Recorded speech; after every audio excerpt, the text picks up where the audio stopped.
ladies and gentlemen. Welcome to the 9th episode of the Monoxide Podcast, live-ish from Texas. We'll probably be uploading this shortly after we record it, but we wanted to provide you guys with a nice recap of Texas 2K and what we've got going on down here. It's been a very, very eventful 48 hours. It honestly feels like we've been here, a week, Sean? Yeah, it feels like a week. I thought today was Friday. Today is actually Friday. You thought yesterday was Friday. Yeah, I'm lost. Yeah, we're a bunch of lost dogs already. It's been a very, very eventful few days, but I know a lot of you back home especially would enjoy hearing what's going on down here. You've seen the photos, you've seen the videos, and I think we can kind of share the story as a whole as some of the crazy things that we've been experiencing on the way down here. So we can kind of get into that. Sean, do you just want to kick us off with our drive down real quick? Yeah, sure. We had a super uneventful drive. We left on Tuesday, like around 2 p.m., got to our hotel without any issues, probably around like midnight. Yeah, no issues yet. we shaved like an hour off of our like final arrival time.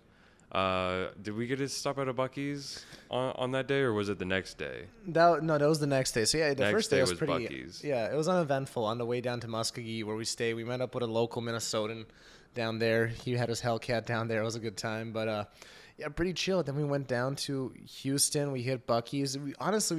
We probably would have shaved another hour off if we didn't have some of these unnecessary stops. But I guess it doesn't really matter when you're having a good time. Oh yeah.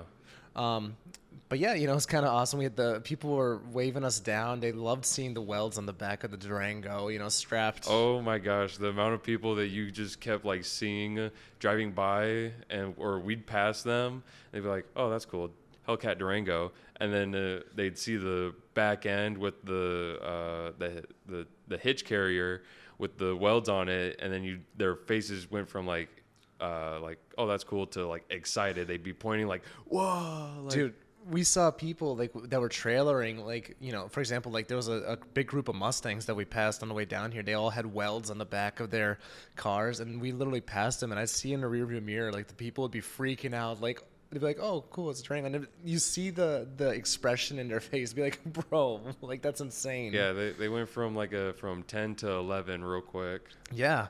Well, let's just get on into this. I mean, we had a pretty exciting first day in Texas here, so you could take us through the list of cars. We didn't even get to the B&B. We didn't even get to Baytown, where Texas 2K is. We had to stop in Houston because we got a tip-off of some really cool cars at Houston of Lamborghini and Houston of Mclaren.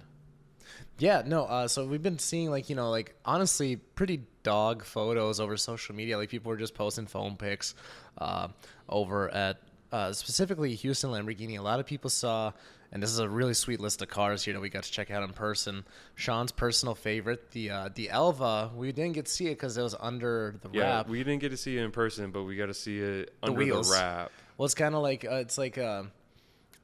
I can't remember what show it was, where it's like basically like the screen moves up and you kind of decide, like it's like women choosing men or men choosing women, and it's like the first thing they let you see is the shoes, and then you could be like, all right, is there anybody from this order that you're just not interested in? You'd be like, oh, yes or no, and then it goes up and you see the bottom of their legs. So we only got to see the bottom of the feet of the Elva, so we decided, like, yes, we'll take it, deal. Yeah, I guess I'm a foot person now. Yeah. The GTR Senna. And to be fair, guys, I'll be sharing a lot of these photos here in the next few days. I'll be putting together some reels and photos and all that. It's just that it's been such a crazy week. But the GTR Senna, that was my personal favorite at that dealership, in my opinion. The wing on it. The wing was gnarly. I've never seen a wing like that. That was... speechless. That car left me speechless. I wish I could have got up close. And to be fair, they were letting us get pretty close to these cars. And they were roped off, but they still afforded us to come in with a camera. If you trip, it's expensive. Yeah. Yeah.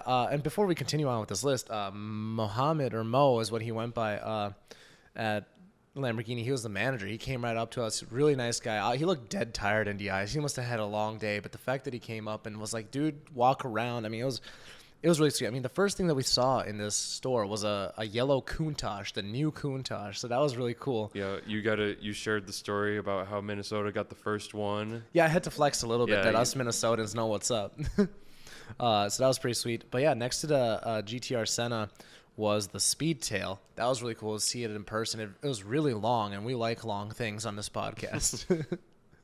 Yeah, so what's really cool about the Speedtail is that it doesn't have a normal seating. It's a 3-seater with the driver sitting directly in the middle of the car. Yeah, I mean, and I like the spec of it. It was kind of what color would you call it? It was blue. I put like whatever blue that is. It didn't have carbon fiber, like blue carbon fiber on the back. Blue carbon fiber all over. Yeah, I don't think it was like the main color, but I think it was like a lot of accents were like a blue carbon fiber. Like that ain't cheap. I mean, I ain't Joe Daddy's McLaren. And now, before we get to the highlight here, so we were just wrapping up at Lamborghini, and we did see in the back. We weren't allowed to go check it out. It must have been it was a customer car. It was a Gold Rush Rally. I believe it's called an N Largo kit. So it was like half black, half orange. I mean, I'm sure we could find who the owner is on Instagram, but it was a 720S, and it's one of those kits where it's very controversial. You love it or you hate it. I personally love it. It's kind of like a Senna imitation kit, is what a lot of people call it. I thought it was a Senna. Yeah, and then you're like, no, just a 720S with the body kit. Yeah, we saw this pretty cool Lamborghini. It had the Italian flag for brake calipers too. So if anybody has an input, I'm trying to convince Sean to do red, white, and blue for his brake calipers on the Durango. Yeah, no, I think that's actually a great idea. Just it's better than most of the ideas I've had so far. I've had some pretty bad ones. That's where most of the ideas come from. Stealing that from the Italians. All right.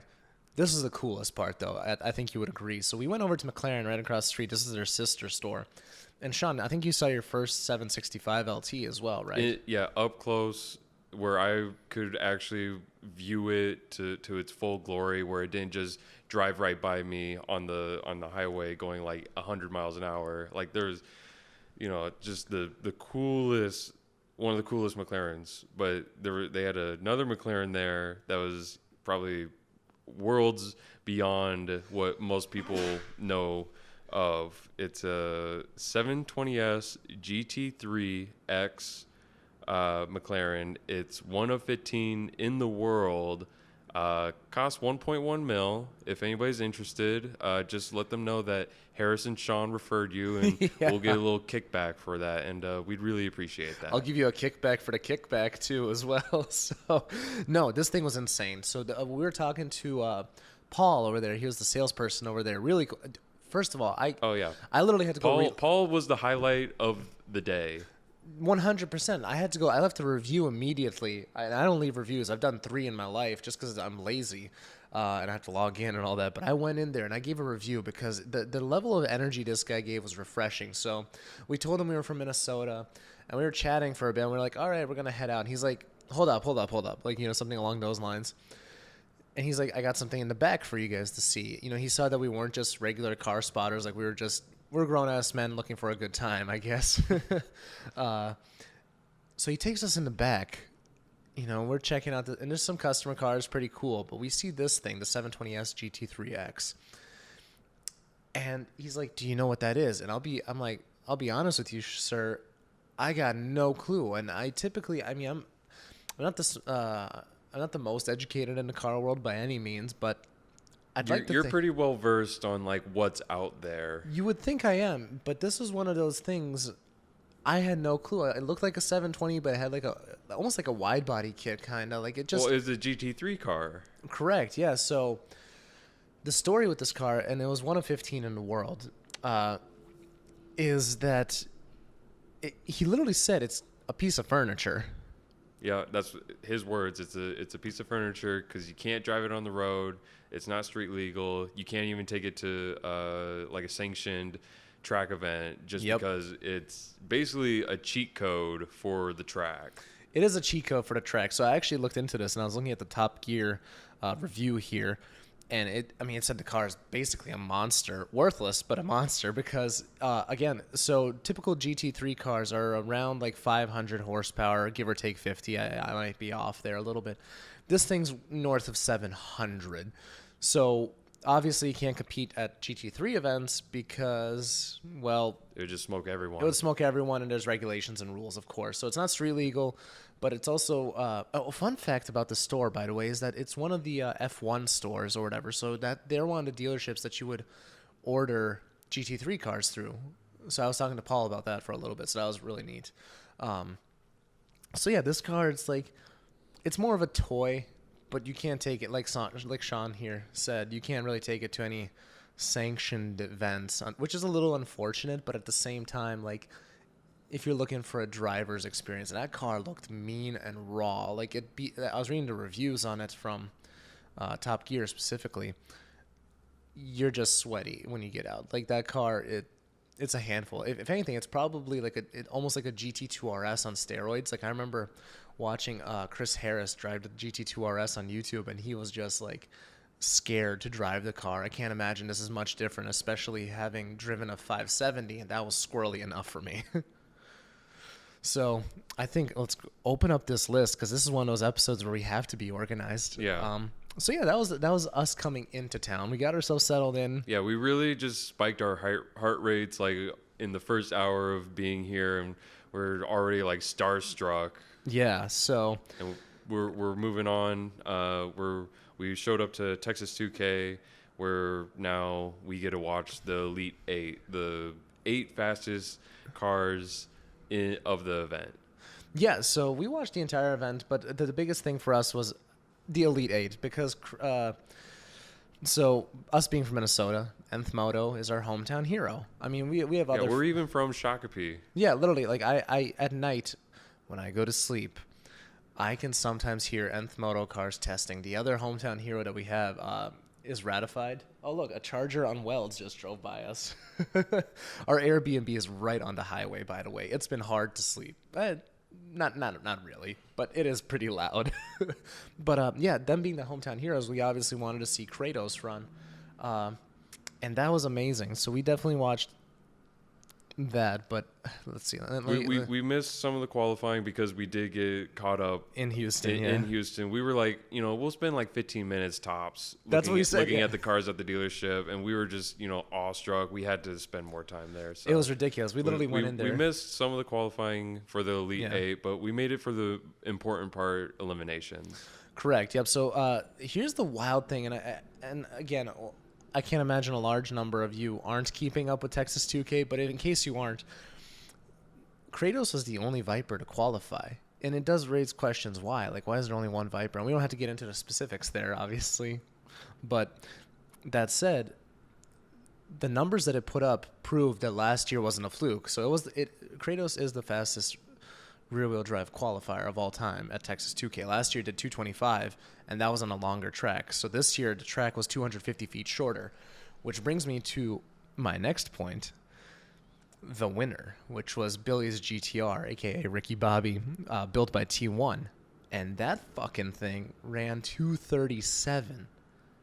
So let's have a little context here. So the yellow STO from last year ran 233. That's a good looking car. Look at that. Cool cars driving by the window is awesome. Yep, Mustang. We'll have to close this curtain. This guy's got ADHD. I'm a squirrel. Up the ass. But anyways, that said, the yellow STO last year ran 233. So that was the winner last year, and that was on a longer track, so 250 feet longer, allegedly. This car went 4 miles an hour faster on a shorter track, and that's just incredible. I mean, it was 20 miles an hour faster than second place. Now, anybody who knows anything about cars knows that the faster you go, the harder it is to accelerate. These cars don't stop accelerating. It's incredible. If you and do me a favor, if you want to pause this podcast, go for it. But take a look, just look up the draggy footage of Billy's GTR on YouTube or wherever, because I mean it's unbelievable. The Lamborghini that he passed, it looked like he was standing still. Yeah, it looked like the Lamborghini just stopped. Yeah, it literally looked like he just slammed on his brakes, dude.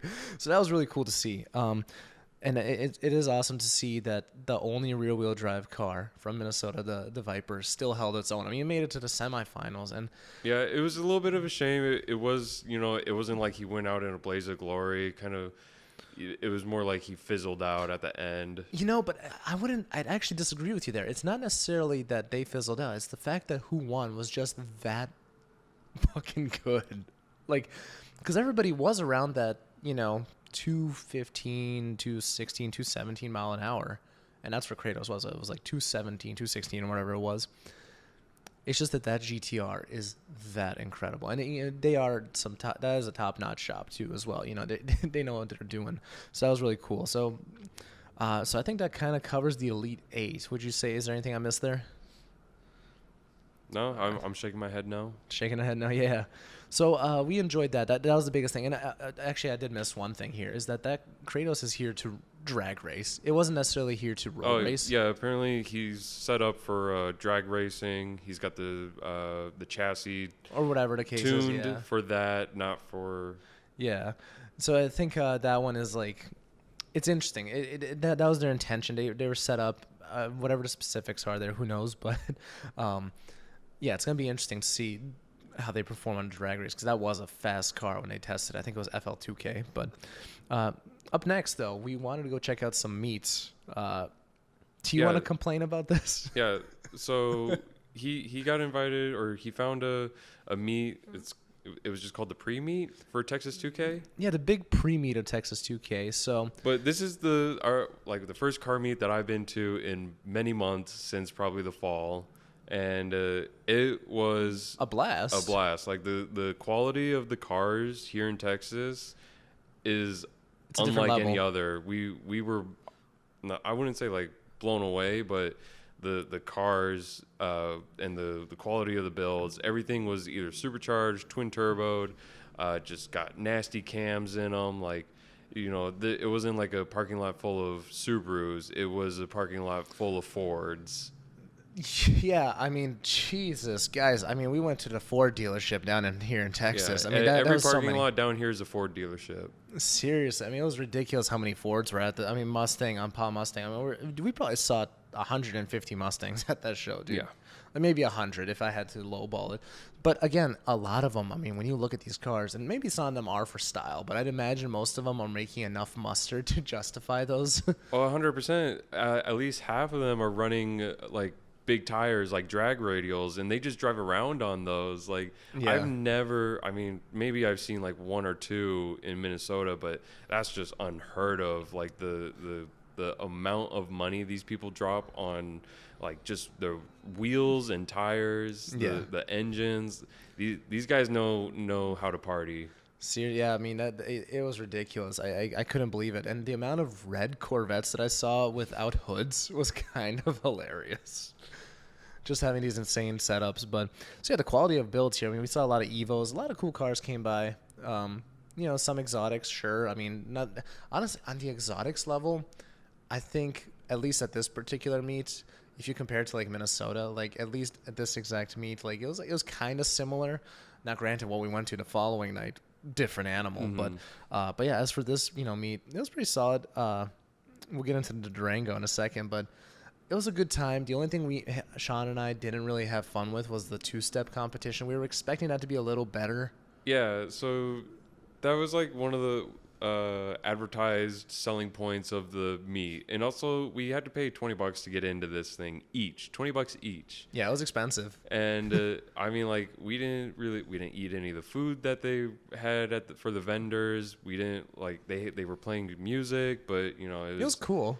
It was cool. Like they did get like some nice stuff, but it was a little disorganized though. It was disorganized because when they came around for the two-step competition, it felt like this was a last second like thought, because then they're yelling at people like people need to get back. They're swarming the cars. The cars can't two-step if people are standing too close, and it was like, there was no way for us to see it. The only people that could see it were, the ones that were cutting in front. And then, yeah, they should have just canceled it, or they needed to do better, which really bummed us out because we both just walked away from it. Like, Yeah, we watched like one or two and then we walked away. Like, here's the thing, two-stepping, like, it's about what you see, not what you hear. because Yeah, like I could have heard it from the other side of the parking lot. Like Yeah. that's fine, but like I want to see. you want to see it. That's how you justify the hearing damage. But if you're going to get the hearing damage and not see anything, what's the point then, So that was kind of a bummer. The biggest thing that pissed me off, though, and I hope they hear this because, no, they won't hear it. They won't. There was this asshole, and honestly, the kid was probably like old enough to know better, like 12 years old or something, on top of his shoulders in the front row. And I'm not even kidding. Everybody behind us, like we're talking 15, 20 people, weren't even able to see in front of. Yeah, they're like, hey, you don't need to be on the shoulders, dude. Like, and they asked the guy, and he just ignored him. he ignored him hard, dude. And Yeah. they were like tapping his shoulder, like, hey. My intrusive thoughts almost kicked in. I was about to yank that kid back, but then I was like, no. no, it's probably not a good idea. Not get arrested. Yeah, don't get arrested in Texas on the first day. But it was really frustrating. So, however, Yeah. So with that, we walked away and we were just talking and we are trying to figure out what to do. And I came up with the brilliant idea that we should throw the welds on because I brought them in the back of the Durango just in case, just for whatever we Style. get into. So I was like, let's throw the welds on. I need to do some testing. Got to run some data logs, and I brought this jack that was an electric jack that you just kind of hook up to your battery, and it's powered like that. I get the front 2 tires on, head to the rear, and I'm in the middle of taking off the third wheel for the rears, and the jack bends and the car falls down onto the wheel, and the wheel is propping up the rear of the car, and I'm freaking out. I'm worried that my car is going to be seriously damaged at this point. So I'm like immediately like, where's my AAA card? I need to get because the jack that I brought is now in half. It's a piece of shit Chinese jack. Highly recommend staying away from them. I will forever learn from my lessons and never make that mistake again. So I got on the phone with AAA, and I had somebody come out like 15 minutes with the jack. And I was so embarrassed. I was like, please, God, do not let anybody see the colossal mistake that I've made. And I have pictures. I got to record it. Like, at the time, I was super embarrassed, but now I'm ready to air out my mistake. So we get the jack it up, and I'm continuing putting the welds on because at this point, like, I gotta. Well, let's get to that in a second, but okay. There's a lot to unbox here. It was a stressful. It was a stressful night. Yeah. But here's every time somebody walked by, so we had the front welds on first, right? Because those are the ones that we had to, or that Sean had to shave down the calipers for. That's a story in itself to make them fit, because that's a disclaimer for Trackhawk style vehicles. I did talk about shaving down the calipers in the previous episode, yeah. So, anyways, we got those on, and people were walking by. They're like, "Oh, this Durango's making some serious mustard," So that was really cool. While we're hiding the wheel, so Sean's standing in front of the wheel, so nobody sees what happened. But the first truck for AAA shows up, and again, all we need here is the jack, so we can lift this thing off safely. So the guy comes over, and he's trying to jack up the car. Jack isn't working. He can't put any pressure. Goes back down. Right? Is that what exactly happened? So they're like, the jack's broken. He calls his colleague or whatever, and his colleague's like, "Bro, do you not know how to work a jack?" He's like, "Dude, I know how to work a jack. It's not working." So it was broken. So Sean, or no, not Sean, the AAA guy, he had to call another AAA truck. So now we have 2 big-ass tow trucks surrounding the Durango. People are wondering what is going on.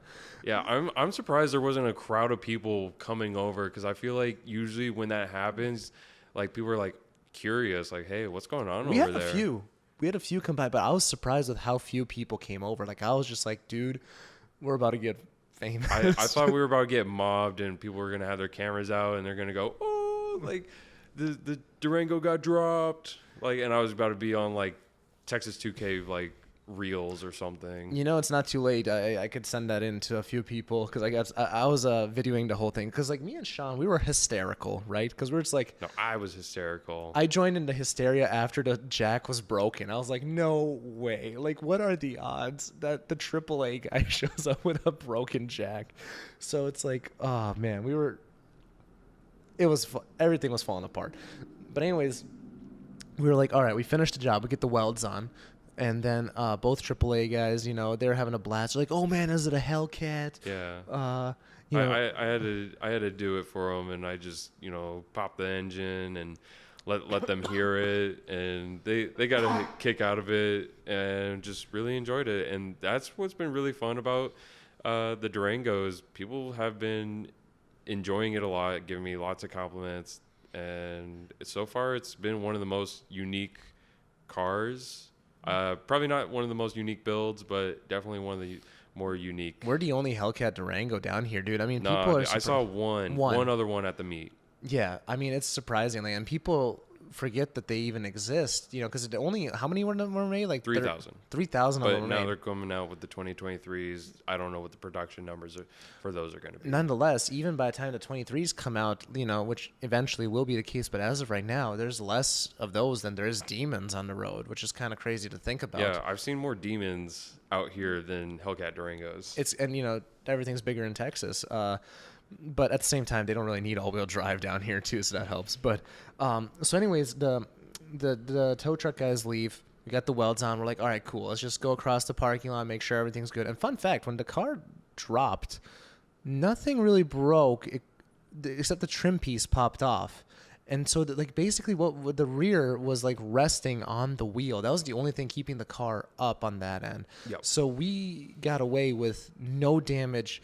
Popped the trim piece back into place like it was a fucking like a Civic. Well, a little bit of paint on the caliper did get scraped off, but Yeah. I was gonna have to get the Brembo's powder coated anyways, just because of the now it's shaving 3. that I had to do last week. Well, now it's 3 calipers instead of 2. So, okay, we're like, all right, cool. Let's drive across the parking lot, see if everything's good. And for the first, few revolutions of the wheel, nothing. We didn't hear anything. We're like, oh my God, everything's perfect. And then we started doing some turns, and then we just hear this, and hopefully that mic picks it up. But like a clunking sound, I wouldn't say clunking, more like a scraping. scraping. It's So, scraping. do you want to tell people what the scraping So was, Sean? the scraping was because the caliper is still touching the barrel of the wheel. So I immediately had to call AAA again and have somebody bring me their jack. But this time they were going to take much longer. They took about an hour. Well, they were going to take about an hour, but there was another tow truck that showed up for somebody else's car, and I ran over to that tow truck, and I was like, can I please borrow your jack? I need to borrow your jack. And the guy was looking at me like you're a psychopath. Like, I don't know. And luckily, like, I told him, like, it's only going to take me 20 minutes to, like, do this. You don't even have to do any of the work yourself. And the guy was like, you know what? Fine. I'll do that. I'll accept that challenge. So I over here throw down the gauntlet because, like, again, for me, anytime we're in a sticky situation, and not just me and Sean, but in general in life, is I try to elevate the mood with the people that we're dealing with. So obviously I was trying to make this guy, and I think it was his nephew, or whatever, laugh because I think it was like Harris is a people person. Yeah. And he actually took it to heart when I said I was going to get it done in 20 minutes or less, because as soon as I get the first wheel off, he's like, oh, look at that. It only took him 3 minutes and 47 seconds. 3 minutes and 47 seconds? Something like that. Yeah. So, and I was like, wait, you're actually timing me? He Yeah. was like, yeah. And the guy in his again, the tow truck guy like barely spoke any English, or at least he let on like that. He just didn't want to talk with us, I guess. But he was like, yo, your buddy's timing you, and they're just dying laughing. And then I saw Sean pick up the pace. We're going wheel to wheel. I'm being his assistant, rolling everything I can, just Being a little bit of a help. so we're being like, anywhere I can to shave a few extra seconds off. I mean, we were literally being like a NASCAR crew. I'm making the guys laugh over there. I'm like, oh man, I should really stop eating fried chicken. I'm getting too fat for this. And they're like, bro, you're not even doing any work. It's all him. So Sean's over here breaking his back, literally. And all said and done, we got all 4 wheels swapped off. I think it was like 14 minutes and 28 seconds. Yep. So those guys got a show, and we let them go on their merry way. Yeah, and I ended up paying him for the show. He was like, at the end I was like, what do I owe you? He's like, what do you think you owe me? I'm like, I don't know. So I just reached into my wallet and I just gave him $20. I was like, this should be good for the time that you spent watching me. And now that I realize, like, I should have paid him, $1 for every minute, or he should have paid me. We should have had the some real fun mistake. with it. We should have had some more fun with it, but that was such a crazy night, because we were all said and done 4 hours between waiting for the AAA trucks and just all this stuff. And I couldn't believe how many people got towed from that show. Like, it was hilarious how many tow trucks. There were about 2 or 3 other tow trucks there for other people. Yeah, I mean, but we called for ourselves like 2 tow trucks. Bro, we used all the A's in AAA. Yeah. So that was a blast. So let's see. I think we just wanted to call. Oh no, this is the cherry on top. So we went to the gas station, and Sean's like, I just want a beer. I just want a beer, man. I needed to decompress. I needed to relax a little. So we're over there at the gas station, just getting our snacks for tonight. Just to call it a day, and I'm finishing paying, and then this guy at the cash register, he's like, "Sir, you can't go in there," or something. Like, he just yelled at Sean because Sean went into the cooler to go grab a case of beer. And then he's like, "Yeah, we can't sell liquor after 1 a.m. or whatever it was." Sean just walks out of the store pissed as hell. Dude, I'm like, oh, that's just great. He's like, "Why would I be able to buy a beer? Why can't anything? Like, what do I expect? I deserve this," or whatever you said. Yeah, it was just bad things were compounding on each other. I was just like, I couldn't believe it. So the next day, things were a lot better. Back on the all seasons. Which, it's fine. The car still pulls like a monster. I mean, we had some fun mobbing with a Charger on the way back to the Airbnb that night. I needed that. Yeah, that was a nice decompression hearing that Charger. But so next up, our buddy Charles, we did a podcast, which we will be dropping next week. And more details on that. They do some stuff for Motion Auto TV and that racing channel.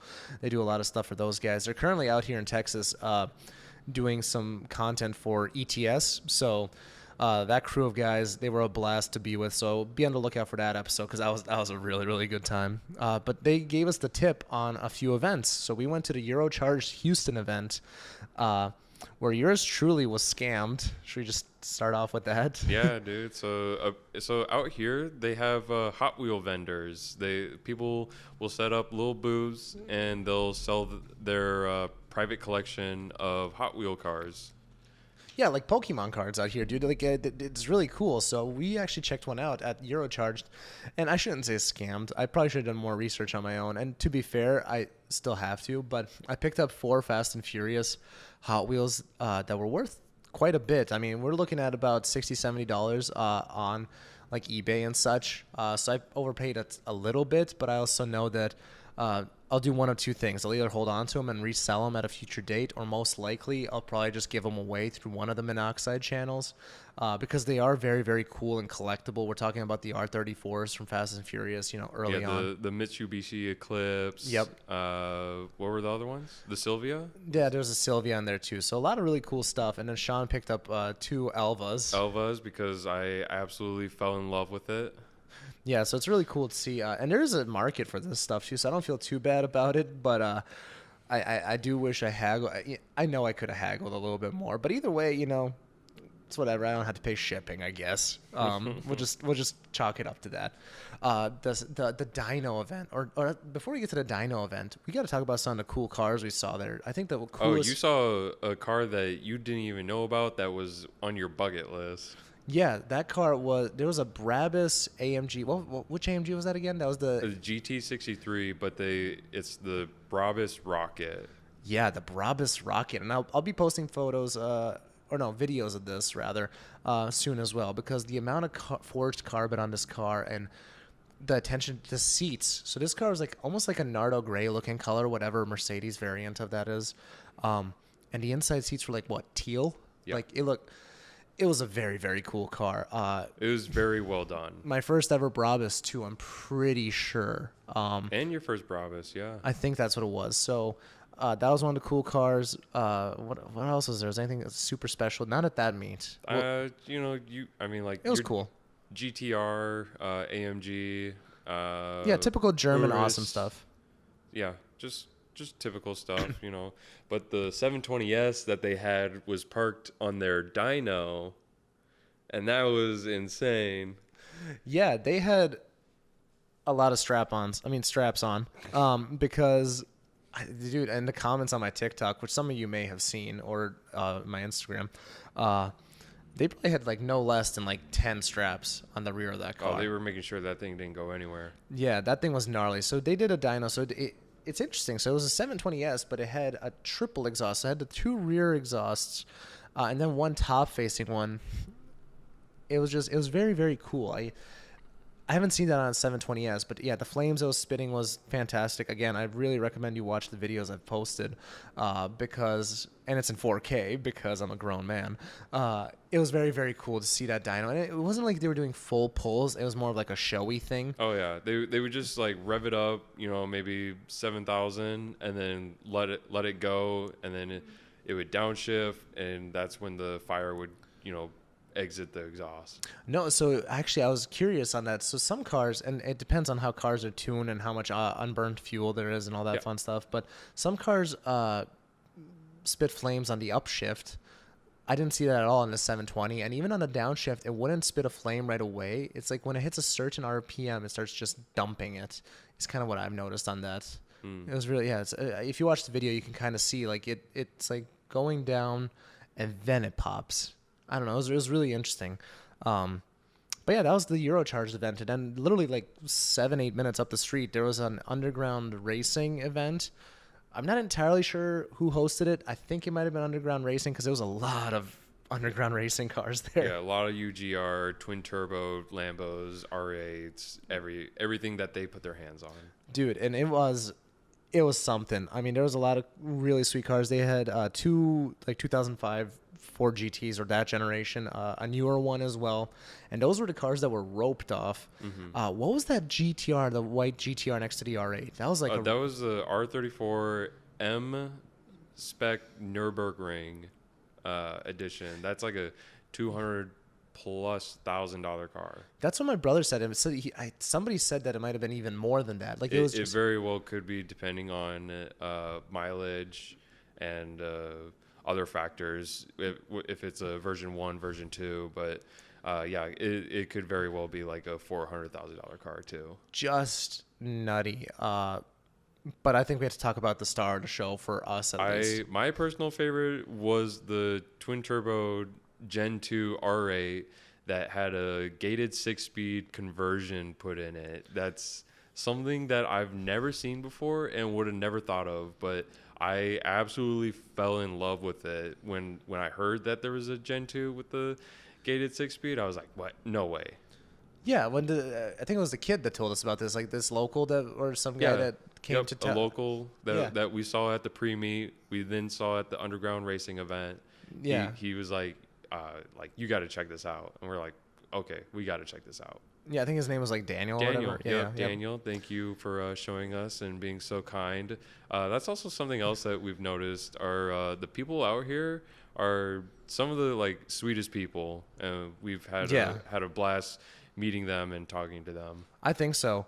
It was something crazy, but more on that R8. I mean, talk about the details of that car. You really like spent some time. The details was like the just like the perfect spec. It was black. I feel like it's black. It had tinted windows. I would have not gone so dark on the tint. Yeah, it was dark, but dude. The twin turbo was, it's tucked away. It's super clean. It still had the rear bumper on. It wasn't like it was showing off all its goodies. It had the polished intake manifold, which I really like because you could see like a lot of the Lambos there. They had like the black Cerakote. It's like that black texture look to it, but nobody had the polished intake manifold. That was your favorite part, I think. So it's blingy. It was super blingy, super clean.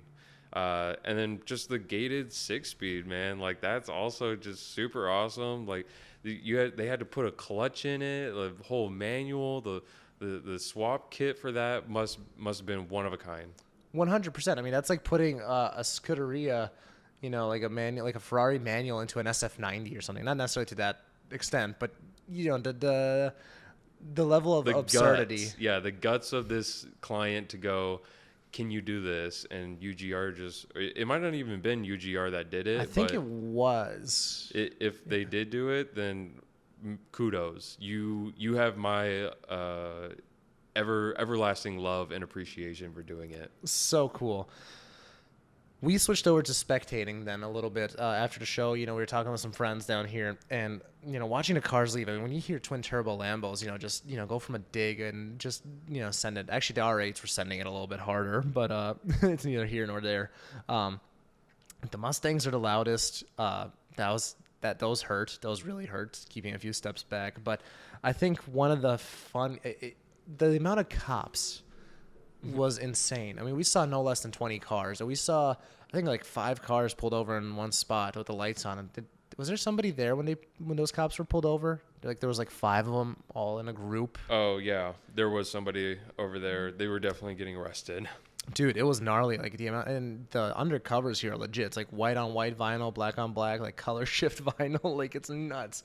So we saw, and somebody could probably tell me the handle here.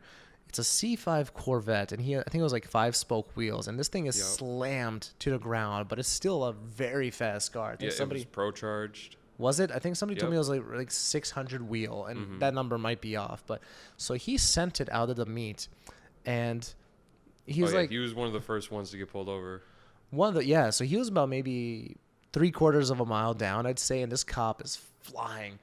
I can't believe he actually caught up to him. So this guy. Yeah, we were watching, no lights, and then boom, red and blue. Red and blue. So, and it's funny. So I text Charles, and I'm like, hey, that Corvette we were talking to, he got pulled over. 30 minutes later, I get a video of the Corvette and the cop pulling into the gas station that Charles was at. Just what are the odds? It was funny, but yeah, hopefully he didn't get a ticket, but impounded. Or impounded. Yeah, man, they're serious out here. They are some serious people. The other one that was kind of wild to see, so there was this Mustang full sending. It had a really big APR wing, and he leaves, and he goes immediately into the second farthest lane. Little did he know there was a cop right behind him, so that cop almost got run off the road. He cut off the cop, and I think that's what the cop was mostly upset by, was the recklessness of it. Yeah, like he full blown cut off the cop, and he floored it a little bit, but not too much, to get in trouble speed wise. But the fact that the cop had to drive on the yellow lines or whatever, it must have been annoying. The cop had to brake to prevent himself from avoiding an accident. Yeah, 100%. So that was like, oh come on, dude, like be a little more aware. Even if that wasn't a cop, like. He cut someone off. I mean, and it's crazy because the road is a one way. It's right along a highway. It's a one way. So the only direction that you're looking to make sure that you're clear, you're good to go, is left. And he should have seen the cop. Like he should have seen it, but he probably was just like looked real quick and was like didn't take a second to evaluate, and he just saw like, okay, this is enough room for me to take off. Yeah, I mean that's just. It was dumb. There was definitely a lack of judgment on that part. Could have been a little bit safer. Yeah, but luckily there were no crashes. And that's something that I don't do normally, is spectate at shows, because usually there's not much to spectate when cars are leaving Minnesota meets, because it's usually like 30 Subarus and like 30 Subarus to one like exotic. So I'm not gonna wait and watch those 30 Subarus to drive by. The same blue Subaru every single fucking time with different wheels. Don't get me wrong, guys. I love stage 2, by the way. Yeah, stage 2. Throwback to Mike. No, listen, and I'm not smack talking Subarus here. They're a great car, but when you see the same thing over and over again, when you're trying to see unique stuff, and that's what we were doing. We saw some really unique stuff. Dude, I mean, when you see a new M4 with bead locks on, it's like you don't see that in Minnesota. You just won't. No.